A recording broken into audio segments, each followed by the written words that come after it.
आप सभी का स्वागत है हमारे इस लेसन स्टडी में, जो कि उत्पत्ति उसका 8 और आज 9वां अध्याय जो है हम पढ़ेंगे। हम ऑलरेडी सीख चुके हैं नूह के जमाने के लोग किस तरह परमेश्वर ने उनका न्याय किया, किस तरह उसकी दया थी कि उसने किश्ती बनाई, और किस तरह वो किश्ती में आ, इंसान तो नहीं आए, जानवर आ गए। और फिर उसके बाद हम देखते हैं कि परमेश्वर ने 1 साल उन्हें किश्ती में रखा, जब तक कि वो नया आकाश और नई धरती उनके लिए जो है वो बना नहीं देता। यहाँ पर अब हम आगे देखेंगे कि आखिरकार उसके बाद हुआ क्या। 15वीं आयत से हम पढ़ेंगे, उत्पत्ति उसका 8 और उसकी 15वीं आयत। जी। उत्पत्ति 8 का 15। तब परमेश्वर ने नूह से कहा, तू अपने पुत्रों, पत्नी और बहुओं समेत जहाज में से निकला। यहाँ पर एक चीज देखने को मिलती है कि दरवाजा किसने बंद किया था? खुदा ने बंद किया था। और दरवाजा खोल खोल भी कौन रहा है? खुदा ही खोल रहा है। इसलिए यहाँ पर भी आदेश जो है वो बेशक उसने डव भेजे, उसने रेवन भेजे, और उसे इसी तरह से मालूम पड़ता गया कि पानी जो है वो सूख गया है। पर अल्टीमेट कमांड जो था हम देख रहे हैं कि खुदा का है, कि उसने उससे कहा कि अब तू क्या हो, आर्क से बाहर आ जा। वो और उसका घराना, उसकी पत्नी, उसके बच्चे और उसके बेटों की पत्नियां भी जो हैं, उन सभी को कहा कि तुम बाहर आ जाओ। और फिर 17वां वचन। क्या पक्षी, क्या पशु, क्या सब क्या सब भांति के रेंगने वाले जंतु जो पृथ्वी पर रेंगते हैं, जितने शरीरधारी जीव जंतु तेरे संग है, उन सबको अपने साथ निकाल ले आ, कि पृथ्वी पर उनसे बहुत बच्चे उत्पन्न हो और वे फूले फले और पृथ्वी पर फैल जाए। यहाँ पर हम देखते हैं कि परमेश्वर ने फिर वही, जब हम उत्पत्ति में पहले अध्याय में जाए तो वहां पर क्या लिखा था कि फ्रूटफुल हो जाओ, मल्टीप्लाई कर दो और इस धरती को क्या कर दो, भर दो। एग्जैक्टली वैसे ही हो रहा है। और हम जब नए यरूशलेम की तरफ देखते हैं, यानी सेकंड कमिंग के बाद जो नया यरूशलेम बन रहा है, उसमें हम देख रहे हैं कि कोई, खुदा ने ये बात नहीं की कि तुम फलो फूलो और क्या कर दो, भर दो। क्योंकि वहां पर जो जमीन दी गई है वो उन धर्मी लोगों को जमीन दी गई है जो उत्पत्ति से जीवित होंगे, और इसलिए जरूरत नहीं पड़ेगी। इसीलिए यीशु मसीह से जब पूछने लगे कि इस औरत के, अगर, क्योंकि ये सुदूकी आए थे तो सुदूकी लोग जो थे वो रेजरेक्शन पे विश्वास नहीं करते थे, उन्होंने यीशु से पूछा कि ये औरत का पति स्वर्ग की बादशाह में कौन सा होगा, क्योंकि इस औरत ने 7 आदमियों से जो है वो शादी की है, भाइयों से शादी की है, बच्चा नहीं हुआ। यीशु मसीह ने कहा, स्वर्ग की बादशाह में तुम किसके जैसे होगे? तुम स्वर्गीय दूतों के जैसे होगे। स्वर्गीय दूत जो है वो, इसका मतलब मल्टीप्लिकेशन नहीं कर रहे हैं। खुदावन वैसा ही हमें जो है वो सब रूप देगा। अगर देखा जाए तो आदम को उत्पत्ति में अपने अनुग्रह से, अपने ग्लोरी से, जो कि भजन संहिता 8 उसकी 5 में हम देखते हैं, अपनी ग्लोरी से जो है वो कवर किया था, अपने ऑनर से जो है वो कवर किया था। अगर इंसान को उसने वैसा बनाया है तो फरिश्तों को भी वैसा ही बनाया है, क्योंकि हम प्रकाशित वाक्य में देखते हैं कि वो हमारे को अपना भाई या वो अपना संगी साथी जो है वो कह रहे हैं। खुदावन के बीच में वो भी खुदा के क्या है, मिनिस्ट्रिंग स्पिरिट्स हैं, बाइबल कहती है। इब्रानियों उसके पहले अध्याय में उसकी आखिरी आयतों में हमें पढ़ने को मिलता है।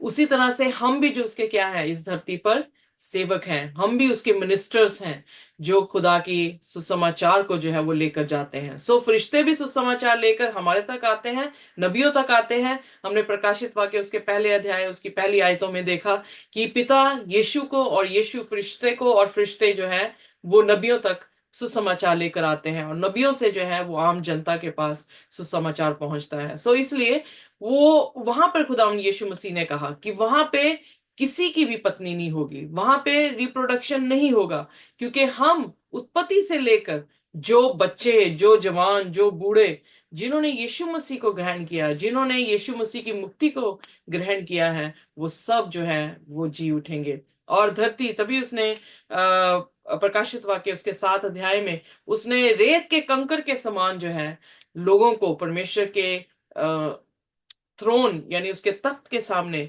देखा है। एग्जैक्टली वही शब्द है जो इब्राहिम से कहा था कि तेरी संतान कैसी होगी, रेत के कंकर के समान होगी, और तारों के जैसे आसमान में तारे हैं उतने जो है वो तेरी संतानें होंगी। उसको सिर्फ एक ही पुत्र दिया गया था। यीशु का खुदा का पुत्र भी क्या है, एक ही है जो इस धरती पर दिया गया है। पर उससे कितने क्रिश्चियन जो हैं आज दुनिया में अपने आप को क्रिश्चियन जो है वो कहलाते हैं। सो खुदावन की ये योजना थी, खुदा का ये वायदा है कि वो अपने पुत्र से जो है वो बहुत सारी आशीष लोगों को देगा। सो यहाँ पर हम देखते हैं कि परमेश्वर ने उन्हें जो है वो बाहर आने को कहा। परमेश्वर का ही आदेश था, वो बिना आदेश के नहीं बाहर आए, बल्कि परमेश्वर ने उनसे कहा। और ओबीडियंस हम देख रहे हैं कि नूह में अभी भी जो है वो बनी हुई है, और उसे एक नई धरती और नया आकाश दिया गया ताकि पाप जो है वो दोबारा वो ना करे। सो बट 18वीं आयत में हम पढ़ते हैं, आइए 18वीं आयत पढ़ दी हमने जबेद। No no. ओके, प्लीज पढ़ दें।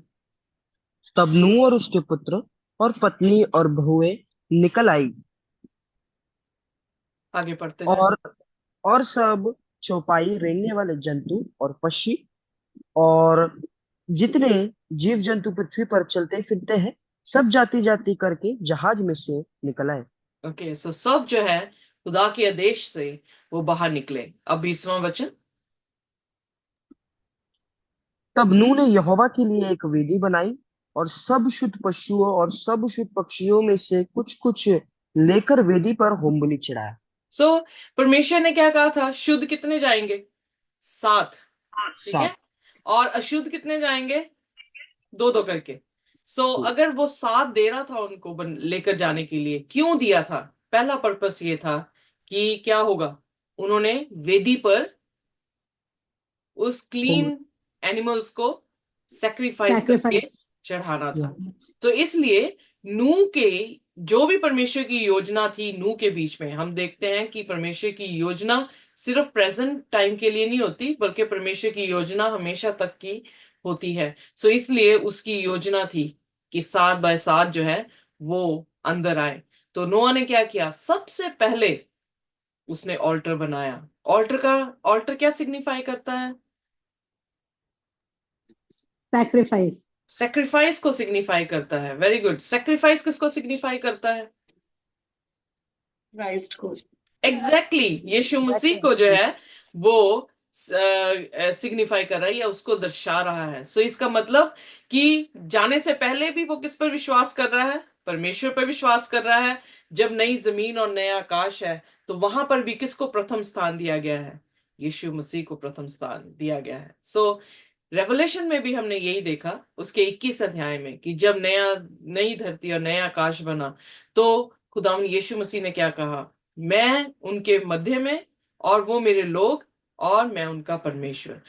रिलेशनशिप को यहाँ पर दिखाया गया है कि खुदा के साथ रिलेशनशिप। उसका पहला तवज्जो क्या थी कि उसने परमेश्वर के लिए वेदी को बनाया, और जहां जहां भी इब्राहिम भी गया वहां वहां उसने वेदी बनाया, और लोग उस वेदी के धुएं से जानते थे कि ये यहोवा की उपासना करने वाले लोग हैं जो यहाँ पर आकर रह रहे हैं। तो उसने यहाँ पर क्लीन जानवर को, क्लीन पक्षी को जो है वो as a burnt offering means Yeshu Masih की कुर्बानी को दिखाता है कि यीशु मसीह के लहू से उन्होंने अपने आप को धोया।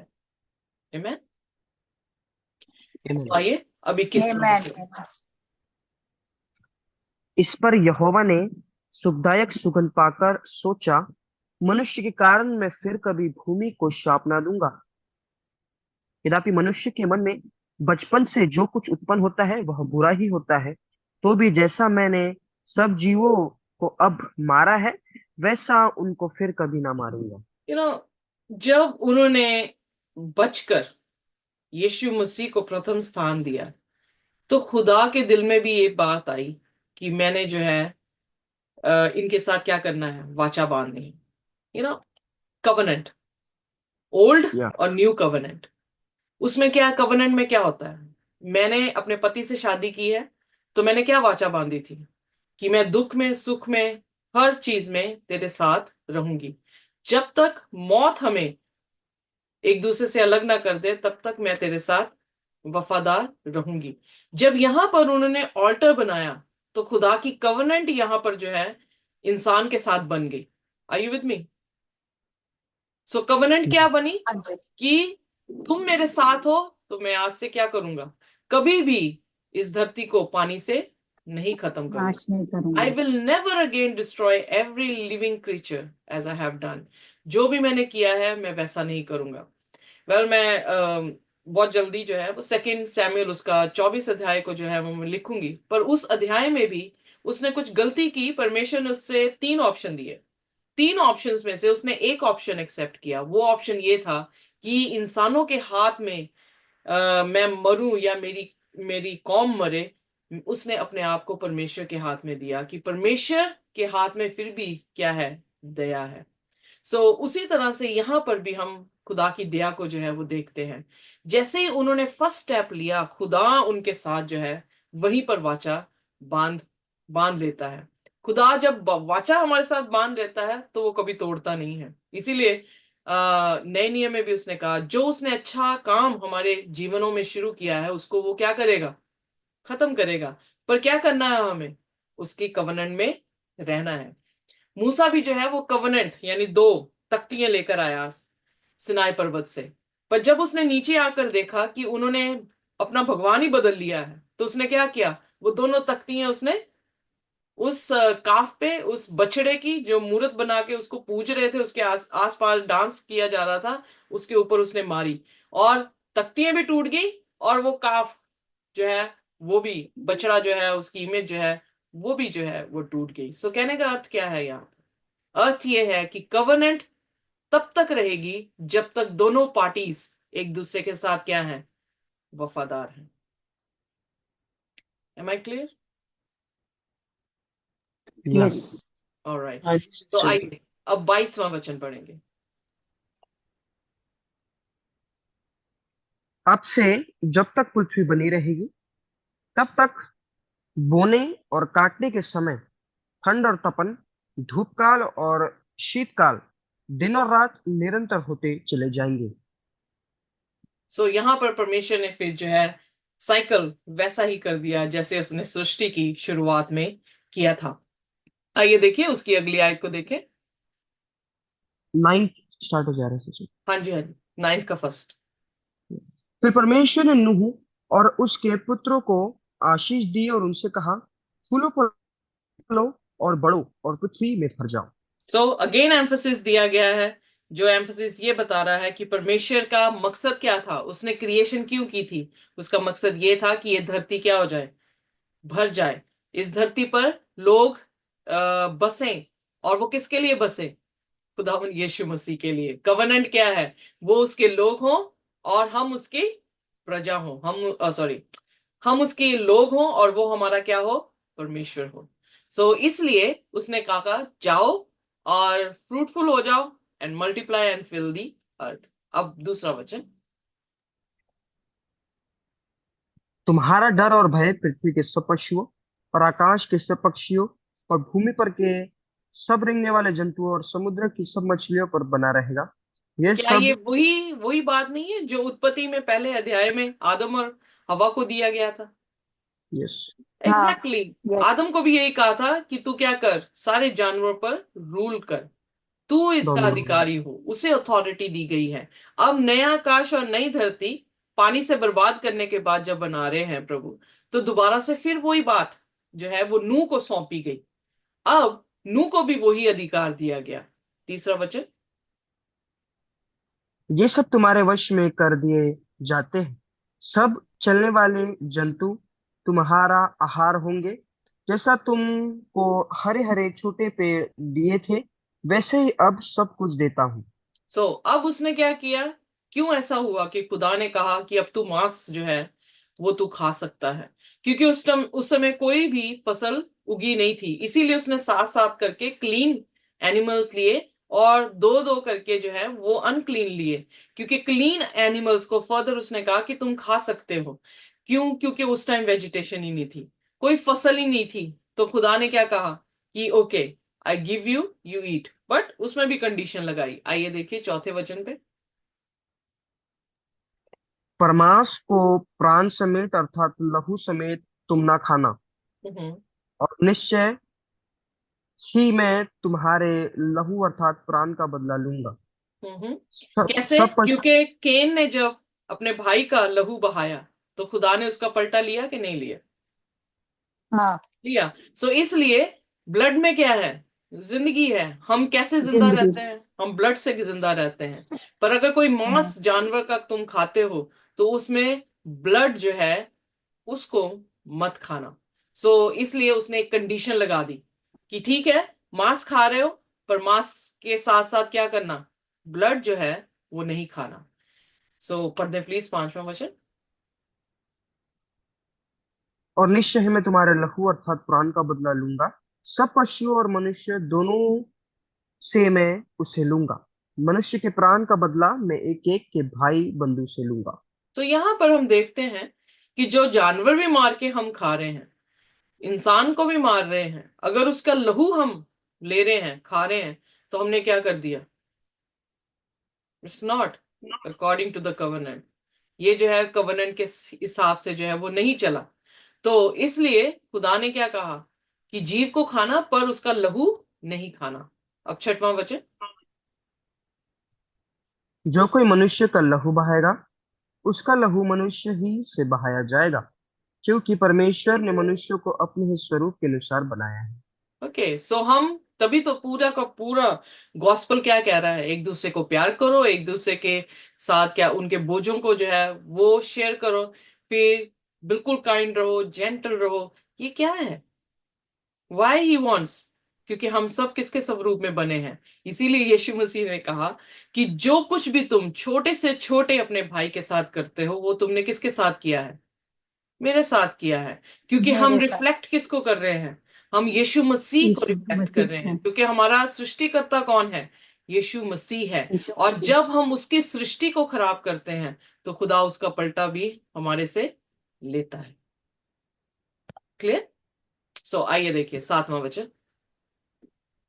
और तुम फूलो फलो और बढ़ो, और पृथ्वी पर बहुतायत से संतान उत्पन्न करके उसमें भर जाओ। और फिर दोबारा से लिखने वाला ऑथर जो है इस चीज को एम्फोसिस कर रहा है कि परमेश्वर ने उन्हें क्या किया? फलो फूलो और इस धरती को क्या कर दो? भर दो। देन 8वां वचन। फिर परमेश्वर ने नूह और उसके पुत्रों से कहा, सुनो, मैं तुम्हारे साथ और तुम्हारे पश्चात जो तुम्हारा वंश होगा उसके साथ भी वाचा बांधता हूँ, और सब जीवित प्राणियों से भी जो तुम्हारे संग है, क्या पक्षी, क्या घरेलू पशु, क्या पृथ्वी के सब बनेले पशु, पृथ्वी के जितने जीव जंतु जहाज से निकले हैं। अब ये देखें कि जब आदम और हवा ने पाप किया तो सारी सृष्टि पर कर्स आया। उन पे तो आया ही आया, पर सारी सृष्टि के ऊपर भी क्या हुआ? कर्स जो कर्स। है वो आ गया। यहां पर जब परमेश्वर कवनेंट बांध रहा है तो क्या सिर्फ आदमियों से बांध रहा है? इंसानों से बांधी उसने। पर उसने बनानी क्या मत। किया? उसने सारी कायनात से जो है, जो हमारी अर्थ में है, उसके साथ जो है उसने बांधी है। यानी हमारे किए हुए कामों के का असर क्या है? इंसान, पक्षियों पे, जानवरों पर भी जो है वो पड़ रहा है। इसी तरह जब हम देखते हैं कि टेक्नोलॉजी बढ़ गई है, टावर्स लग गए हैं, वो पक्षी कहाँ गए जिन पक्षियों को हम देख के बड़े हुए थे? अब मेरे से बड़े भी यहाँ पे बैठे हैं, उनको पता है कि स्पैरोस थी, पर आज स्पैरोस नहीं दिखती हैं, मर गई हैं। क्यों? क्योंकि हमारी साइंस एडवांस होने के कारण वो रेज ने इन छोटे छोटे पक्षियों को क्या कर दिया है? उनकी उनका अस्तित्व ही खत्म कर दिया है। जो हम करते हैं वो सिर्फ हम पर इफेक्ट नहीं पड़ रहा, हमारे पर भी इम्फेक्ट है, इफेक्ट पड़ता है इन रेज का। बट वो हमारे साथ साथ क्या है? हमारी सराउंडिंग्स को, हमारे संसार की चीजों के पे भी जो है इफेक्ट पड़ रहा है, जानवरों और पक्षियों के ऊपर भी। उसी तरह से हम सब कनेक्टेड हैं, क्योंकि हम उसकी सृष्टि हैं। उसने हमें बनाया है, उसने हमारा घर बना के दिया है। उस घर में उसने हमारे लिए अलग अलग कलर के रंगों से भरी हुई तितलियां, रंगों से भरे हुए पक्षी जो है वो बनाए हैं, ताकि हमारा एंटरटेनमेंट उनके जरिए से जो है वो होता रहे, हम उनसे कुछ सीखते रहे। और हम उनको जब सीखते हैं तो हम परमेश्वर के बारे में, उसकी महानता के बारे में जो है वो सीख सकते हैं। तो जितने भी साइंटिस्ट, जितने भी साइंस पढ़ते हैं, उन्हें पता है कि हमारी बॉडी किस तरह से बनाई गई। सो वो किसको देखते हैं? बनाने वाले को देखते हैं। जब हम हिल स्टेशंस में जाते हैं, जब हम खूबसूरती को देखते हैं, तो किसको देख रहे हैं? उस खूबसूरत जगह को बनाने, उस जगह के बनाने वाले को हम देखते हैं। सो इसलिए हर प्राणी में हम किसकी छवि को देखते हैं, किसकी नॉलेज को ले रहे हैं? परमेश्वर की नॉलेज को जो है वो ले रहे हैं। सो परमेश्वर ने कवनेंट जो बनाई, वो सिर्फ नूह और उसके परिवार के और उसके आने वाली अंश का नहीं था, बल्कि कवनेंट उसने पूरे एनिमल किंगडम, बर्ड किंगडम के साथ भी जो है वो बनाई थी। सो फिर उसके बाद आगे पढ़ दे प्लीज। और मैं तुम्हारे साथ अपनी यह वाचा बांधता हूँ कि सब प्राणी फिर जल प्रलय से नष्ट न होंगे, और पृथ्वी का नाश करने के लिए फिर जल प्रलय ना होगा। तो फिर यहाँ पे एम्फसिस किया है ऑथर ने दोबारा बोल के, कि उसने सारे लिविंग क्रीचर्स, चाहे जानवर हो चाहे पक्षी हो, उनके साथ खुदा ने वाचा बांधी कि वो कभी भी इस धरती को क्या करेगा? पानी से नष्ट नहीं करेगा। और 13वां वचन। मैंने बादल में अपना धनुष रखा है, वह मेरे और पृथ्वी के बीच में वाचा का चिन्ह होगा। सो खुदा ने एक क्लाउड्स में जो है धनुष्य दिया है, जो उसके साथ और हमारे साथ परमेश्वर का वाचा है। प्रकाशित वाक्य अगर 4 उसकी 3 को पढ़े, तो वही धनुष, इंद्रधनुष जिसे कहा जाता है, रेनबो जिसे कहा जाता है, सो वो धनुष जो है खुदा के तख्त के ऊपर भी जो है, उसके राउंड अबाउट यानी उसके बिल्कुल ऊपर जो है वो दिखाई देता है। आइए देखिए प्रकाशित वाक्य उसका 4 और उसका 3। और जो उस पर बैठा है वह यशाब और मणिक सा दिखाई पड़ता है, और उस सिंहासन के चारों ओर मरकत सा एक मेघ धनुष दिखाई देता है।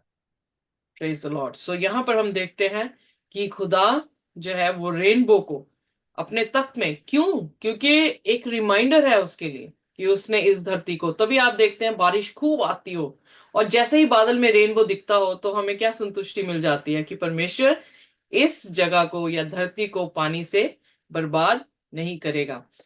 ये उसकी वाचा है, और वाचा जो है वो कभी भूलता नहीं है। जो जो उसने वाचा बांधी है वो कभी भूलता नहीं है। इसलिए ये वाचा रिमाइंडर है हम सभी के लिए कि हम विश्वास करें कि परमेश्वर इस धरती को कभी भी पानी से, पूरी धरती को कभी भी पानी से नष्ट नहीं करेगा। आइए देखिए उसका 14वां वचन। और जब मैं पृथ्वी पर बादल फैलाऊं, तब बादल में धनुष दिखाई देगा। हम्म। तब मेरी जो वाचा तुम्हारे और सब जीवित शरीरधारी प्राणियों के साथ बंधी है, उसको मैं स्मरण करूंगा। तब ऐसा जल प्रलय फिर न होगा जिससे सब प्राणियों का विनाश हो। आमेन। अगली आयत वेरी क्लियर, मुझे और ज्यादा इसमें एक्सप्लेनेशन देने की जरूरत नहीं है। बादल में जो धनुष होगा, मैं उसे देख के यह सदा की वाचा स्मरण करूंगा, जो परमेश्वर के और पृथ्वी पर के सब जीवित शरीरधारी प्राणियों के बीच बंदी है। फिर एम्फोसिस उसी बात पे दिया जा रहा है। तो it is very very important thing, that's why बार बार जो है ऑथर इसको लिख लिख के जो है वो बता रहा है। फिर 17वीं आए।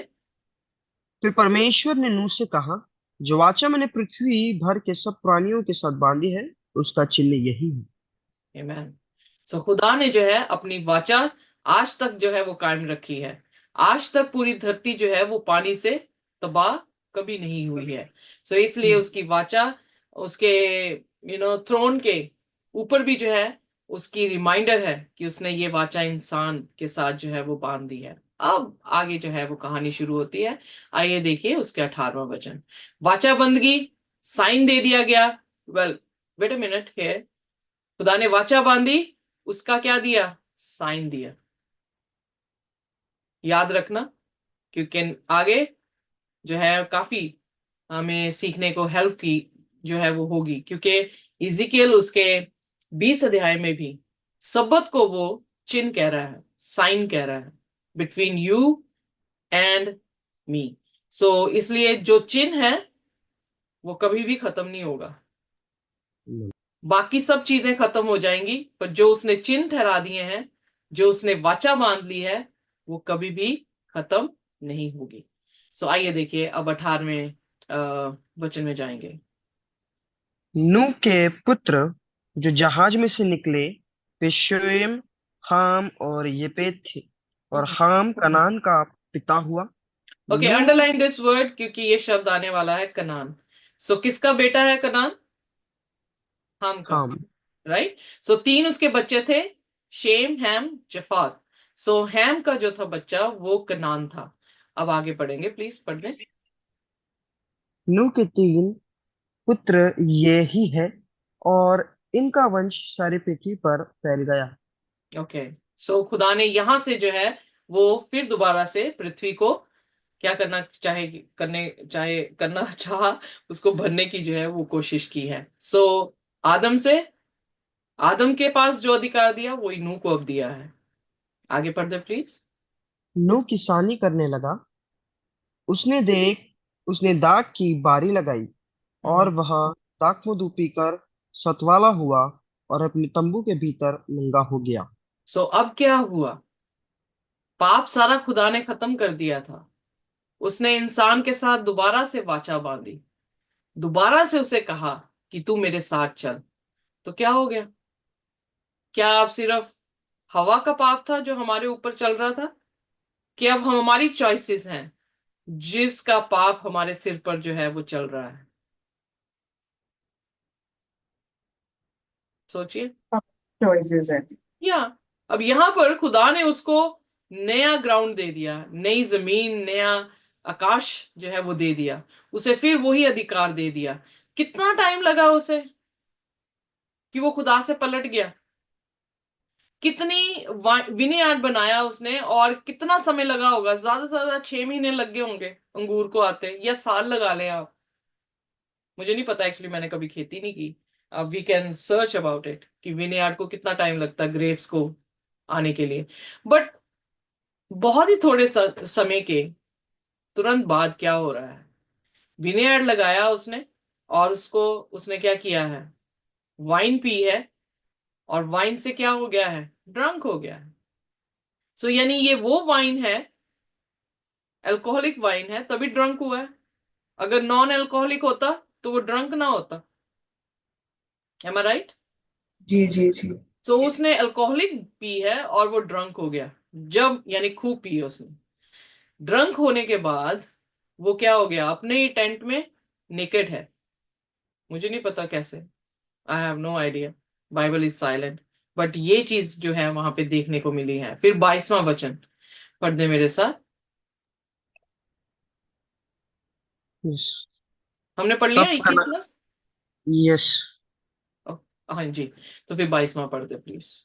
तब कनान के पिता हाम ने अपने पिता को नंगा देखा, और बाहर आकर अपने दोनों भाइयों को बतला दिया। ओके, सो यहां पर नंगा देखकर उसने अपने भाइयों को बताया। उसके बाद 23वां वचन। तब शेम और यफेत दोनों ने कपड़ा लेकर अपने कंधों पर रखा, और पीछे की ओर उल्टा चलकर अपने पिता के नंगे तन को ढांप दिया। और वे अपना मुख पीछे किए हुए थे, उन्होंने इसलिए उन्होंने अपने पिता को नंगा न देखा। Very good. सो यहां पर हम देखते हैं, आदम ने पाप किया तो वो क्या हुआ था? नंगा। नंगा हो गया था। हो गया साफ, हाँ। नूह के साथ भी खुदा ने ऐसे किया, तो वो भी क्या हो गया? नंगा। नंगा यानी हो यानी शैतान जो क्या कर रहा है, बार बार नंगा कर रहा है। यीशु मसीह क्रूस पर क्या थे? उनके कपड़ों को कहा क्या किया गया? चिड़िया चिड़िया की थी चिट्ठियां चिट्ठियां डाल ली थी हाँ, उतार के। उसने कपड़े उतार दिए, नंगा कर दिया उसको। हम्म। पाप हम्म। क्या करता है? हमें नंगा कर नंगा देता। कर देता है।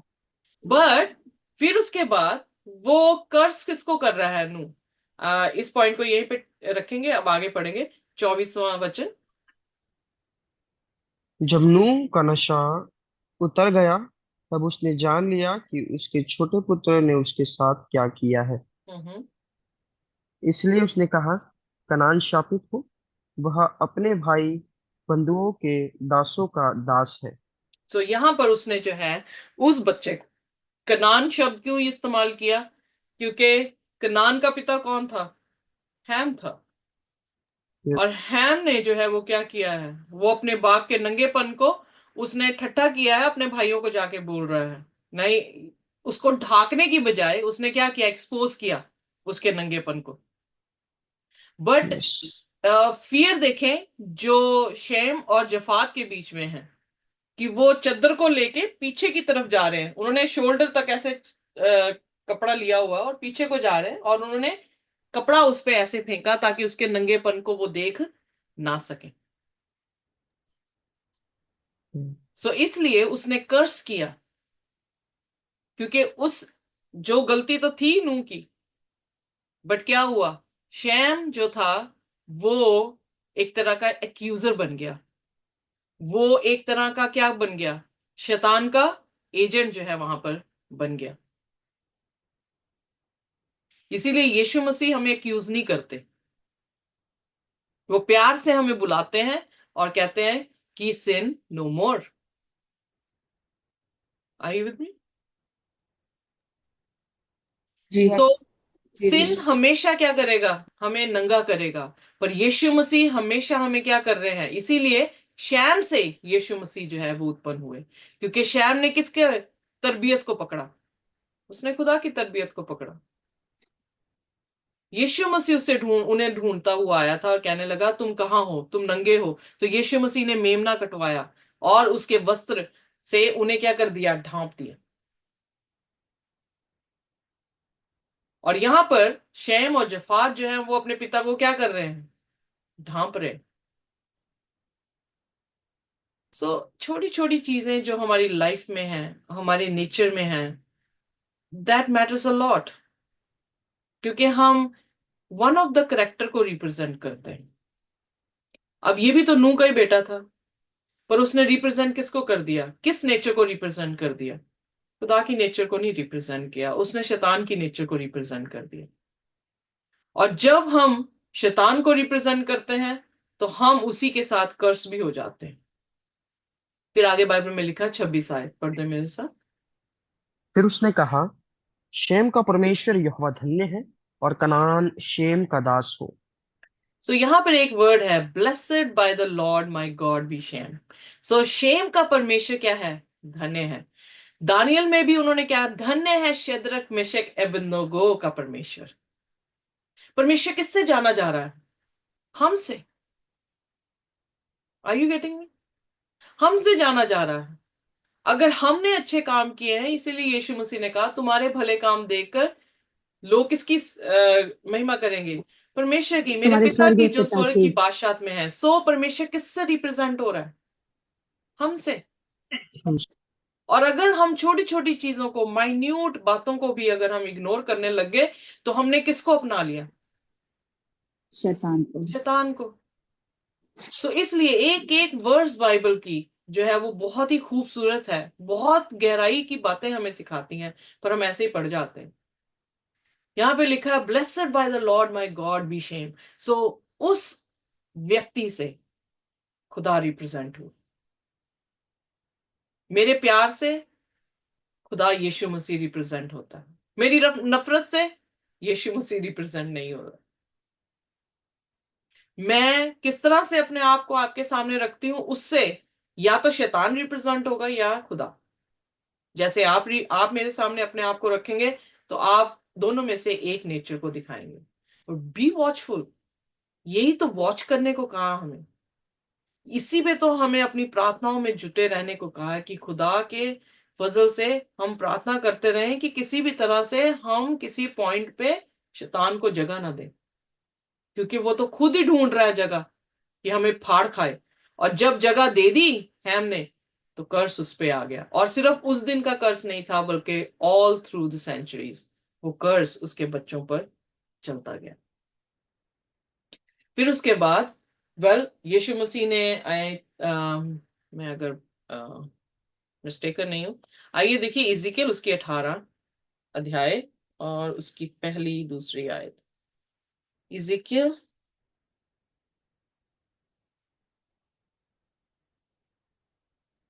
या उसकी पहली और दूसरी आयत, तीसरी भी पढ़ सकते हैं।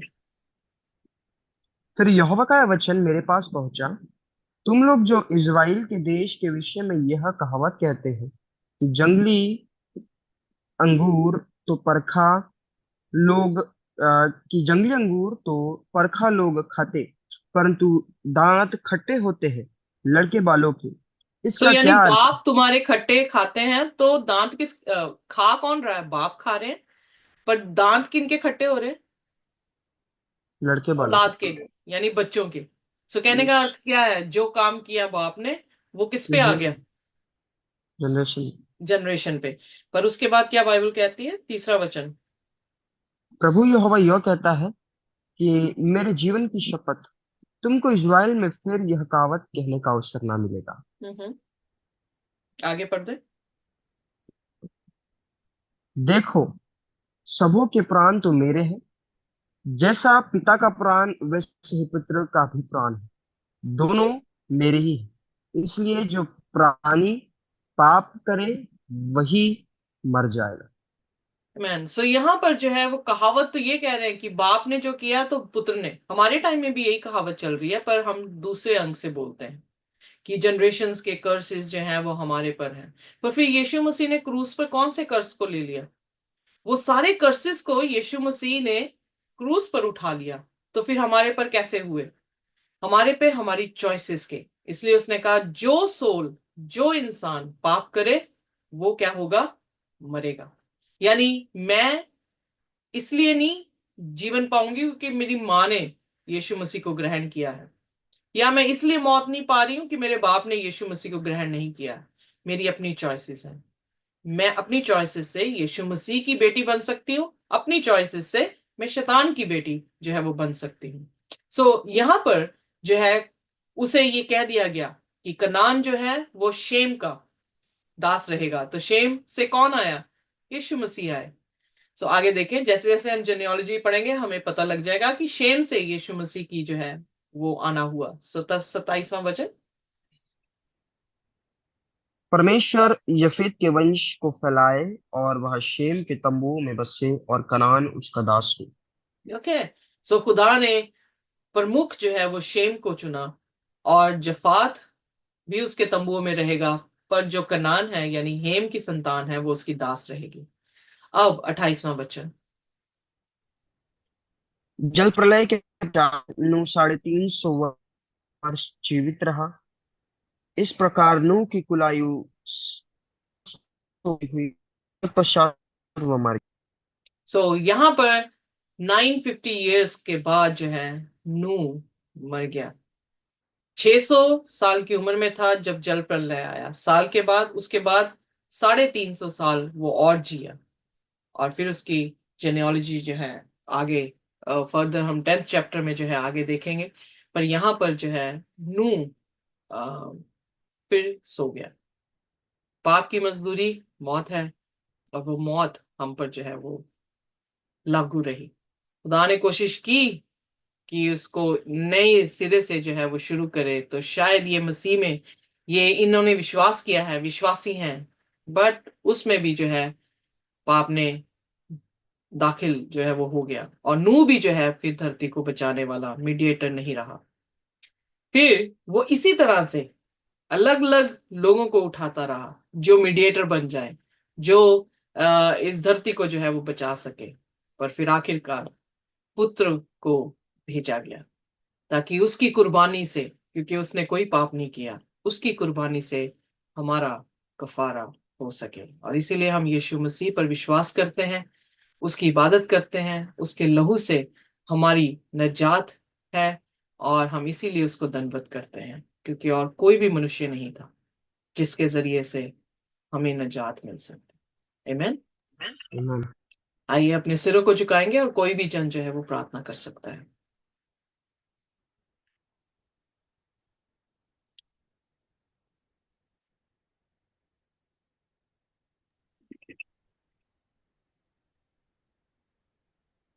So you can pray.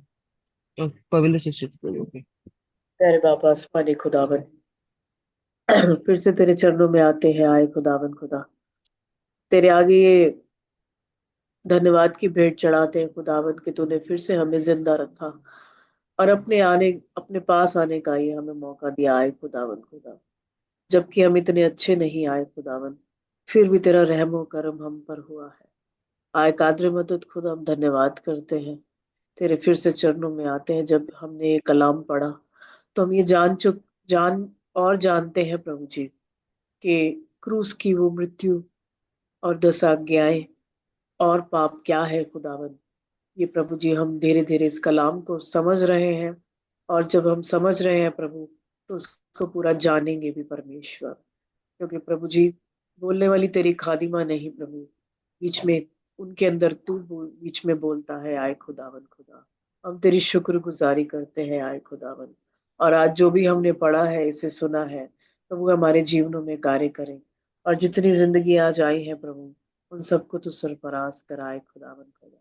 और जितने लोग नहीं भी आए खुदावन, उनको भी परमेश्वर अपने समीप आने का मौका दे आए खुदावन, ताकि वो तुझे जान सके आए खुदावन खुदा। और प्रभु जी जो लोग और जुड़ना चाहते हैं, जिनके जीवनों में ये क्वेश्चन मार्क्स है, वो जो खुदा को ढूंढ रहे हैं प्रभु, वो सब प्रभु तेरे साथ जुड़ने पाए आए खुदावन। सबको खुदा बाप, खुदा बेटे, खुदा रूहुल कुदुस के नाम से ब्लेस करते हैं प्रभु जी। और अपनी इस छोटी सी प्रार्थना को यस्सु के नाम से मांगते हैं, आमीन। आमेन आमेन। Thank you very much. Amen. Bless you.